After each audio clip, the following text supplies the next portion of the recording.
Bonjour, dans cette vidéo, on va essayer de voir le cours d'arithmétique avec les nombres premiers pour le niveau 5e.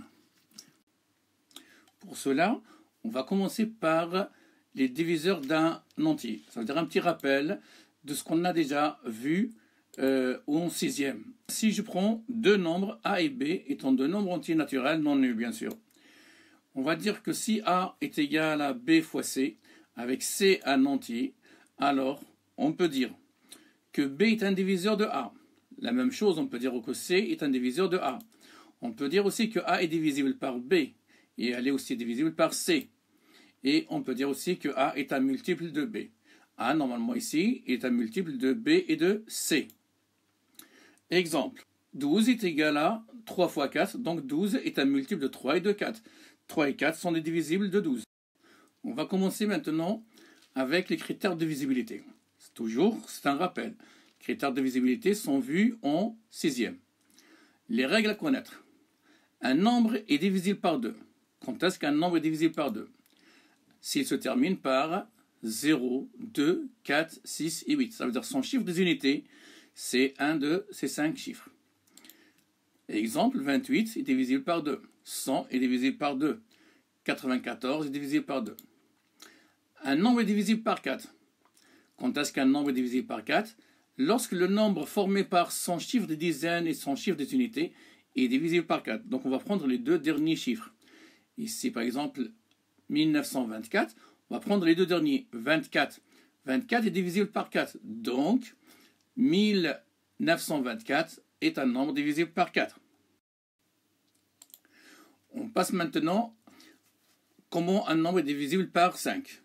Donc un nombre est divisible par 5 s'il se termine par 0 ou 5. Ça veut dire son chiffre des unités est 0 ou 5. Exemple, 25 125.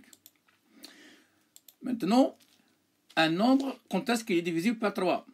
Dans ce cas-là, pour la division par 3, comme la division par 9 qu'on va voir après, lorsqu'à la somme des chiffres, on va regarder la somme des chiffres du nombre.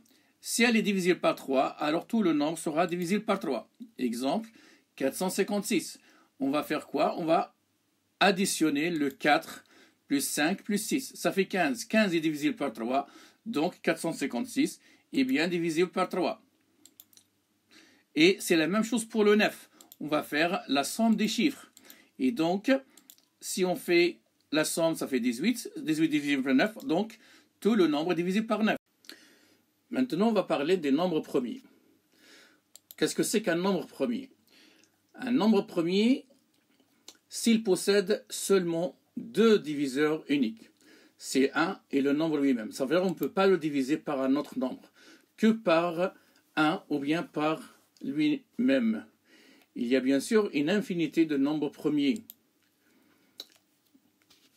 Si on prend l'exemple des nombres premiers inférieurs à 50, on va trouver le 2, le 3, le 5, le 7, jusqu'à 47. Ces nombres-là, on ne peut pas les diviser par un autre nombre autre que 1 et le nombre lui-même.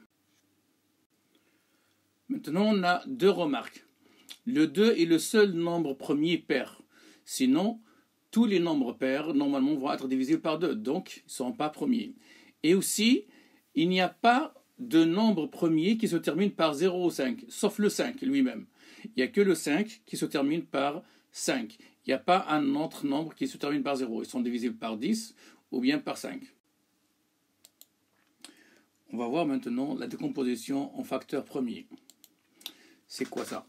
Décomposer un nombre en facteurs premiers, c'est l'écrire sous forme d'un produit de nombres premiers. Tout nombre entier supérieur à 2 est décomposable en produit de facteurs premiers et cette décomposition, elle est unique. Chaque nombre qu'on a, on peut toujours le transformer sous forme d'un produit de nombres premiers. Exemple, décomposons 60 en produit de facteurs premiers. On sait que 60 est égal à 30 fois 2. Donc, on va continuer. 30 est égal à 15 fois 2 fois 2. Et 15 est égal à combien? 3 fois 5. Donc, 60 est égal à 3 fois 5 fois 2 fois 2. Et donc là, on n'a que des nombres premiers. Il suffit de les mettre du plus petit au plus grand Et on a la décomposition de 60 qui est égale à 2 au carré fois 3 fois 5. Un autre exemple. Décomposons le 126 en produit de facteurs premiers. On a 126, un nombre pair, donc on va faire 126 égale à 2 fois 63. On va essayer de diviser 63, donc ça fait 2 fois 3 fois 21. Et 21, on la connaît bien, donc ça fait 2 fois 3 fois 3 fois 7. Et donc là, on n'a que des nombres premiers. Pour arriver à ces résultats, on peut utiliser plusieurs méthodes. Première méthode. Décomposons le 96 en produit de facteurs premiers. C'est la méthode que j'appelle la méthode des tables de multiplication.